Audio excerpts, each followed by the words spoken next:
Brought to you by naturalhealer.com.au. All rights reserved. We've all experienced situations that didn't quite end up the way that we wanted them to or go the way that we had planned. And I dare say that there's at least one, if not multiples, of those experiences that haunt you still. Those experiences can crop up in our minds from time to time, and they can even be debilitating, stunting us from moving forward. It goes without saying, we've all had these sort of things that happen to us, and we all carry some level of memory that we would rather not face. But why do they hang around? Why do they continue to haunt us? In short, it's because you aren't willing to embrace what is. You're too busy trying to embrace what was or what you wanted it to be. Now, I realize that sounds really simplified, and it is. It's not an easy topic to explain. There's so many components that play into why we have a hard time letting go. But like anything worth triumphing over, we must practice. And I realize that it isn't easy to push through those memories and to let go.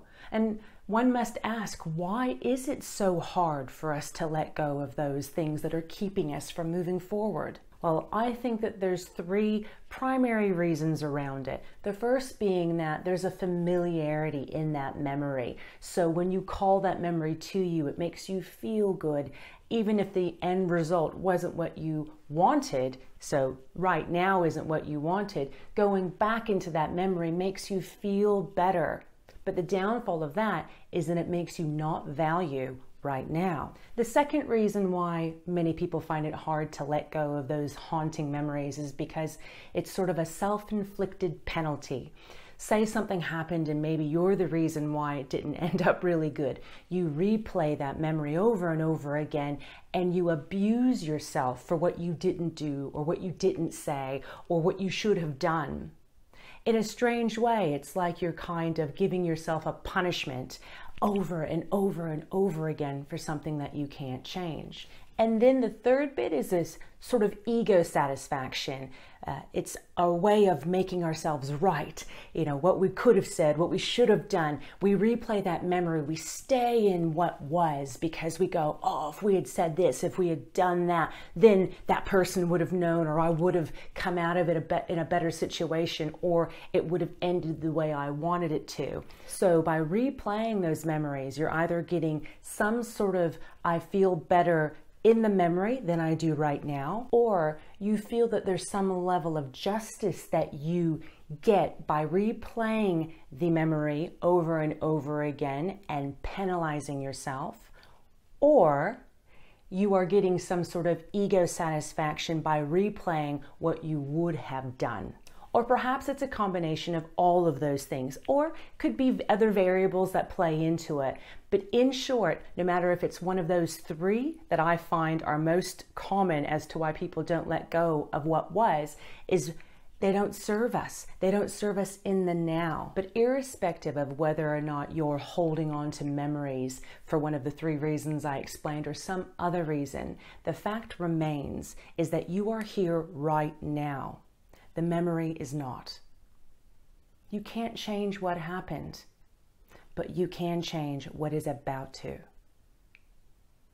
By holding on to those memories, by not embracing what is, by continuously holding on and shackling yourself to what was, you keep yourself from being able to make that better decision for what is going to be, what is right now. To explain this in a little bit more of a fun way, as many of you know, I really like analogies. Let's just assume that we see a little caterpillar and it's crawling along a branch and it's just munching away and eating and eating and eating. Life is good, he's getting fatter and fatter. And one day something changes. A process of transformation happens. The caterpillar is no longer the happy little crawling along a branch, stuffing its face full of leaves caterpillar. It's all of a sudden in a cocoon, and it makes this transformation into a butterfly, a completely different creature to what it was just a few days ago. Now, we've all seen butterflies flittering around. They represent a sort of lightness and beauty. Now, I'd like to ask you, how many of you have seen butterflies who have purposely carried around their cocoon shell? Or how many of you have seen butterflies trying to crawl along and stuff leaves into their mouths again? Can you imagine what that would look like? Seeing a butterfly trying to become what was instead of embracing what is right now. It's carrying its cocoon on its back going, oh, I remember the days when I used to just crawl along and be able to eat whatever I want and sloth around. You imagine if a butterfly did do that. Imagine how tiring it would be for a butterfly to be carrying around that extra weight. Over time, the butterfly would get tired, it wouldn't flitter as high, it wouldn't go as far, it wouldn't be able to spread its wings as wide and beautiful as it could. And all of that's from using so much energy trying to hold on to what was instead of embracing what is. I know we've all been in a situation like the butterfly where perhaps we wanted to crawl back into the cocoon and just shut out the rest of the world instead of going out there and braving the wind, the rain, the sun, everything that this world has to offer that we're not quite sure about. But the next time you go back to try and pick up that old shell, that old memory, I want you to ask yourself, is this going to help me get further, higher, brighter in my life, or is this going to weigh me down? Now, don't worry, you're not alone in this. I do have a couple of other blogs that I have put out that will help you with the process. One is about practicing acceptance, and the other is about how to truly forgive. Just visit my blog, naturalhealer.com.au, and search through and you'll find those blog posts there to help you as well.